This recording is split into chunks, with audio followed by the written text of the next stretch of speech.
വാവള്ളി വരപൂജ്യം. വാവള്ളി വരപൂജ്യത്തിലേക്ക് എല്ലാ പ്രേക്ഷകർക്കും സ്വാഗതം. കഥ പറയുമ്പോൾ എന്ന സിനിമയിലെ നമ്മുടെ കവിദാസ് വടക്കേ മുറിയുടെ ഒരു 2 വരി കവിത കേട്ടിട്ട് വന്നാലോ? പാലായിലുള്ളവർക്ക് പാലാണ് റബ്ബർ, മലയാള നാടിന്റെ നട്ടെല്ലു റബ്ബർ. അതെ, പാലായിലുള്ളവർക്ക് പാലാണ് റബ്ബർ. ഇനി ഒരു കാര്യം പറയട്ടെ, ഞാനൊരു പാലാക്കാരിയാണ്. അതുകൊണ്ട് തന്നെ ഇന്ന് നമുക്ക് പാലായിലെ ചില സംഭവ വികാസങ്ങളെ കുറിച്ചൊക്കെ പറയേണ്ടിയിരിക്കുന്നു. എന്റെ പാലായിക്ക് ഇതെന്താണ് സംഭവിച്ചിരിക്കുന്നത്? എല്ലാവരും കൂടി ചേർന്ന് എന്റെ പാലായെ അനാഥമാക്കരുതേ. പറഞ്ഞെന്നേ ഉള്ളൂ.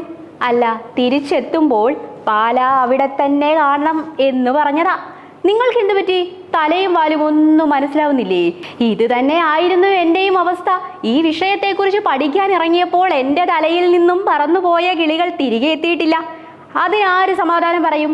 എന്തായാലും കാര്യത്തെ ഒന്ന് പിടികിട്ടാൻ നമുക്കൊന്ന് പാലാ വരെ പോയിട്ട് വരാം. മീനച്ചിൽ താലൂക്കിന്റെ ആസ്ഥാനമായ പാല കിഴക്കൻ മലയോര മേഖലയിലെ ഒരു സുപ്രധാന പട്ടണമാണ്. വിവിധ കർമ്മ മേഖലകളിൽ വിശ്വപ്രസിദ്ധരായ നിരവധി വ്യക്തിത്വങ്ങളെ വാർത്തെടുത്ത പാലായ്ക്ക് മഹത്തായ ഒരു ചരിത്ര പാരമ്പര്യവും കൂടിയുണ്ട് കേട്ടോ. മീനച്ചിൽ കർത്താക്കന്മാരാൽ സ്ഥാപിതമായ പാല അങ്ങാടി തിരുവിതാംകൂറിലെ തന്നെ ഏറ്റവും വലിയ മലഞ്ചരക്ക് വ്യാപാര കേന്ദ്രം കൂടിയായിരുന്നു. സ്വാതന്ത്ര്യലബ്ധിക്കും കേരള കോൺഗ്രസിന്റെ ആവിർഭാവത്തിനും ഇടയിലുള്ള കാലമാണ് പാലായുടെ സുവർണ കാലഘട്ടമായി കരുതുന്നത്. പിന്നീട് അങ്ങോട്ട് ഭരിക്കാൻ കയറിയവരൊക്കെ കാട്ടിക്കൂട്ടിയതെല്ലാവർക്കും അറിയാമല്ലോ അല്ലേ? നമ്മൾ പോയത് നഗരസഭയിലേക്ക്. അത് തന്നെ കേരളത്തിലെ ഏറ്റവും പഴയ നഗരസഭകളിൽ ഒന്നാണിത്. പാലാ നഗരസഭയിൽ ആകെ 26 വാർഡുകളാണുള്ളത്. നഗരസഭയുടെ പ്രധാന ഭരണകേന്ദ്രം മീനച്ചിലാറിന്റെ തീരത്തോട് ചേർന്ന പാലാ ടൗണിൽ തന്നെയാണ് സ്ഥിതി ചെയ്യുന്നത്. നഗരസഭാ കൗൺസിലിന്റെ നേതൃത്വത്തിലാണ് ഇവിടുത്തെ ഭരണകാര്യങ്ങളൊക്കെ നടക്കുന്നത്. കൗൺസിലർമാർ ചേർന്ന് നഗരസഭാ ചെയർമാനെയും വൈസ് ചെയർമാനെയും തിരഞ്ഞെടുക്കുന്നു. അറിഞ്ഞിരിക്കാൻ പറയുന്നു, അത്രമാത്രം. പാലാ നഗരസഭയിലെ രാഷ്ട്രീയ അനിശ്ചിതത്വങ്ങൾക്കും ഭരണമാറ്റങ്ങൾക്കും വഴിതെളിച്ച പ്രധാനപ്പെട്ട ഒന്നാണ് അവിടുത്തെ സ്വതന്ത്ര കൂട്ടായ്മ. നഗരസഭയിൽ വ്യക്തമായ ഭൂരിപക്ഷം ഒരു മുന്നണിക്കും ലഭിക്കാതെ വന്ന സാഹചര്യത്തിൽ ഈ സ്വതന്ത്ര മുന്നണി നിർണായക ശക്തിയായി മാറി. നഗരസഭയിലെ 26 വാർഡുകളിൽ LDFന് 11 സീറ്റുകളും UDFന് 10 സീറ്റുകളുമാണ് ലഭിച്ചത്.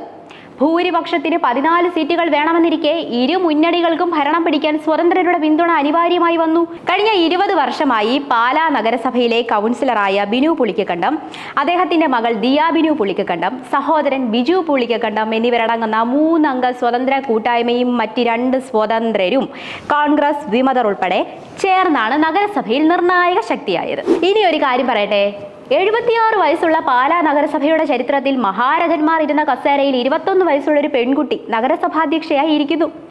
ഒരുപാട് രാഷ്ട്രീയ ചരടുവലികൾ നടന്ന പശ്ചാത്തലമാണ് പാലായ്ക്കുള്ളത്. 1985 ശേഷം കേരള കോൺഗ്രസ് ഇല്ലാത്ത ആദ്യത്തെ ഭരണസമിതിയാണ് ഇപ്പോൾ പാലായിൽ അധികാരത്തിൽ വന്നതെന്നുള്ളതാണ് രാഷ്ട്രീയ സവിശേഷത. രാഷ്ട്രീയപരമായി UDFന് വലിയ നേട്ടമായിരുന്നു. അതായത് LDFന്റെ കയ്യിലുണ്ടായിരുന്ന ഭരണം UDF തിരിച്ചെത്തിച്ചു. സ്വതന്ത്രരെ കൂടെ നിർത്താനുള്ള നീക്കങ്ങളും ഒക്കെ വിജയിച്ചു. എന്നാൽ ഞാൻ ആദ്യം പറഞ്ഞില്ലേ, 76 വയസ്സുള്ള പാലാ നഗരസഭയുടെ ചരിത്രത്തിൽ മഹാരഥന്മാർ ഇരുന്ന കസേരയിൽ 21 വയസ്സുള്ളൊരു പെൺകുട്ടി നഗരസഭാധ്യക്ഷയായിരിക്കുന്നുവെന്ന്. എന്നാൽ ഇപ്പോൾ നടക്കുന്ന ചില നാടകീയ രംഗങ്ങളും സംഭവ വികാസങ്ങളും ഒക്കെ കാണുമ്പോൾ ആ കസേരയിൽ ഇരിപ്പത്ര അങ്ങോട്ട് നീണ്ടുപോകുമെന്ന് തോന്നുന്നില്ല. അതിന് കാരണവുമുണ്ടെന്നേ. ഞാനൊരു കാര്യം ചുമ്മാ പറയുവോ? ചെയർപേഴ്സൺ ദിയ ബിനു പുളിക്കക്കണ്ടത്തെ അവിശ്വാസ പ്രമേയത്തിലൂടെ താഴെ ഇറക്കുക എന്നത് മാത്രമാണ് തങ്ങൾക്ക് മുൻപിലുള്ള ഏക അജണ്ടയെന്ന് LDF പറയുന്നുണ്ട്. തങ്ങൾക്ക് ഭരണത്തിൽ പങ്കാളിത്തമൊന്നും വേണ്ട. നന്നായി. എന്നാൽ പാലായെ അനാഥമാക്കാൻ അനുവദിക്കില്ലെന്ന് പ്രതിപക്ഷ കൗൺസിലർമാർ വ്യക്തമാക്കി. നിങ്ങൾക്കെങ്കിലും അത് തോന്നിയില്ലോ? നല്ല മനസ്സാ, അതുകൊണ്ടാ. സ്വതന്ത്ര മുന്നണിയും കോൺഗ്രസ് കൗൺസിലർ ബിജു മാത്യൂസും തമ്മിൽ പല വിഷയങ്ങളിൽ മാസങ്ങൾക്ക് മുന്നേ തുടങ്ങിയ അഭിപ്രായ വ്യത്യാസങ്ങൾ പാലായുടെ നഗരസഭാ ഭരണ നേതൃത്വത്തിൽ ഇപ്പോൾ ഇത്ര കണ്ടുലച്ചിലും ഒടുവിൽ പ്രതിപക്ഷത്തിന്റെ അവിശ്വാസ നോട്ടീസ് വരെയും കാര്യങ്ങളെത്താൻ കാരണമായി.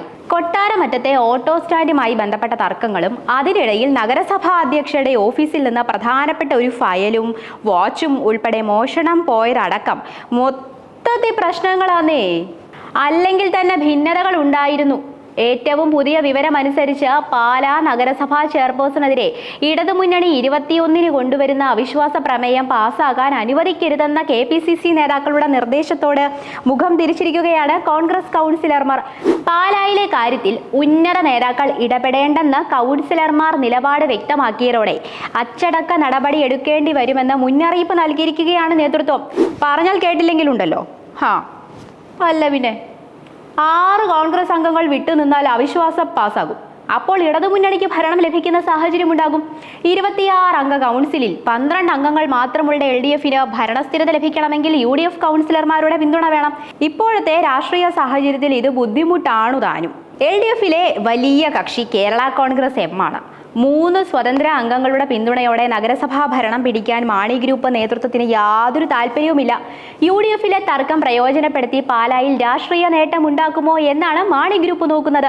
അതിന്റെ ഭാഗമാണ് അവിശ്വാസ പ്രമേയ നോട്ടീസ്. പ്രമേയം പാസ്സായാൽ രാഷ്ട്രീയ അനിശ്ചിതത്വം ഉണ്ടാകും. കോൺഗ്രസ് വിമതയായി ജയിച്ച മായ രാഹുൽ ചെയർപേഴ്സൺ സ്ഥാനാർത്ഥിയായാൽ പുറത്തുനിന്ന് പിന്തുണയ്ക്കണമെന്ന അഭിപ്രായവും ഒരു വിഭാഗം LDF നേതാക്കൾക്കുണ്ട്.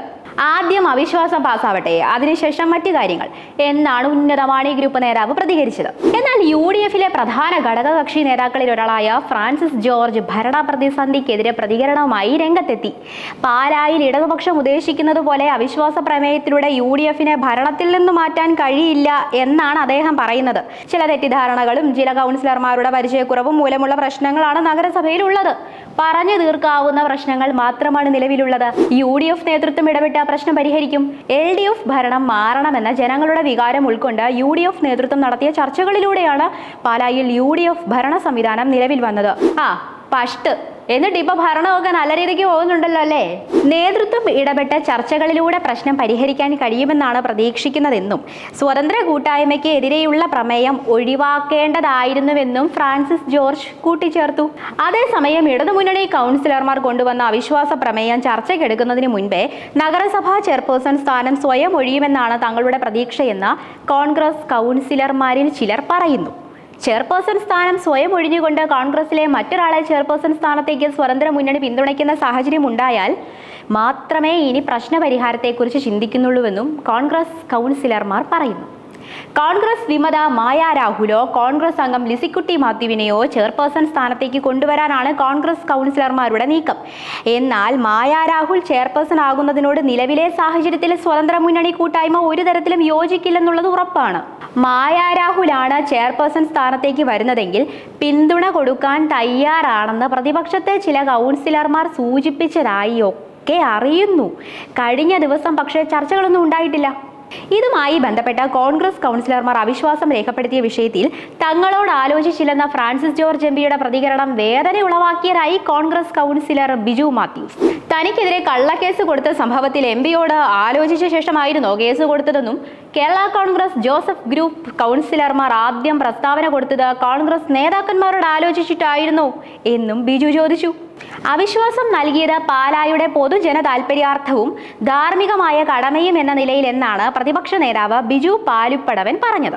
പാലാ നഗരസഭയിൽ ഏറ്റവും വലിയ ഒറ്റകക്ഷിയായ കേരള കോൺഗ്രസ് M ഉൾപ്പെടുന്ന LDF അവിശ്വാസം കൊണ്ടുവരാൻ ഇതുവരെ തയ്യാറാകാതിരുന്നതിന് കാരണം ചെയർപേഴ്സൺ രാഷ്ട്രീയ പരിചയക്കുറവുള്ള ചെറുപ്പക്കാരിയായതിനാലും വളഞ്ഞ വഴിയിലൂടെ ചെയർപേഴ്സൺ സ്ഥാനം പിടിക്കാൻ പ്രതിപക്ഷത്തിന് താല്പര്യമില്ലാത്തതിനാലുമാണ് എന്നാണ് പറഞ്ഞത്.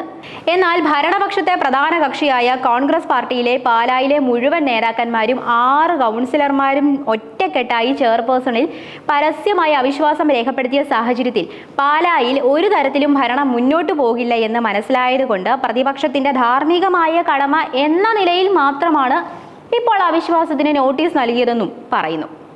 അതിനുള്ള കാരണങ്ങളും വിശദീകരിക്കുന്നുണ്ട്. കഴിഞ്ഞ 6 മാസമായി പാലാ നഗരസഭയിൽ ദൈനംദിന കാര്യങ്ങളിൽ പോലും ഭരണസ്തംഭനം. ആശുപത്രികളുടെ ദൈനംദിന കാര്യങ്ങൾക്കുള്ള മാനേജ്മെന്റ് കമ്മിറ്റി വിളിച്ചു ചേർക്കേണ്ട ഉത്തരവാദിത്വമുള്ള ചെയർപേഴ്സൺ ശക്തമായ സമ്മർദ്ദം നേരിട്ടപ്പോൾ 6 മാസത്തിന് ശേഷമാണ് വിളിച്ചുകൂട്ടിയത്. സർക്കാർ നിർദ്ദേശപ്രകാരമുള്ള മഴക്കാലപൂർവ്വ ശുചീകരണങ്ങൾ പാലാ മുനിസിപ്പാലിറ്റിയിൽ കാര്യക്ഷമമായി നടത്തിയിട്ടില്ല. പാലാ നഗരസഭയിലെ പ്രധാനപ്പെട്ട ഫയലുകൾ മോഷണം പോയെന്ന് ചെയർപേഴ്സൺ തന്നെ പരസ്യമായി പറഞ്ഞിരിക്കുന്നു. നഗരസഭയുടെ പദ്ധതി പ്രവർത്തനങ്ങൾ അവതാളത്തിൽ. ചില വാർഡിലെ കൗൺസിലർമാരുടെ വാർഡുകളിൽ ഫണ്ട് കൂടുതൽ നൽകുന്നു. ഇനിയുമുണ്ട്. ഇത്രയും തന്നെ ധാരാളമല്ലേ? എന്തൊക്കെയാണ് ഈ പാലായിൽ സംഭവിക്കുന്നത് എന്ന ചോദ്യമില്ലേ? ഉത്തരം ദേ ഇതാണ്. ഇതൊക്കെയാണ് ഈ പാലായിൽ സംഭവിക്കുന്നത്. കൂട്ടയടിയും കുതികാൽ വെട്ടും. ഇതൊക്കെ എവിടെ ചെന്ന് നിൽക്കുമെന്ന് നമുക്ക് കണ്ടറിയാം അല്ലേ? എന്തായാലും വാവള്ളി വരപൂജ്യത്തിന്റെ ഈ അധ്യായം ഇവിടെ പൂർണ്ണമാകുന്നു. നന്ദി. വാവള്ളി വരപൂജ്യം.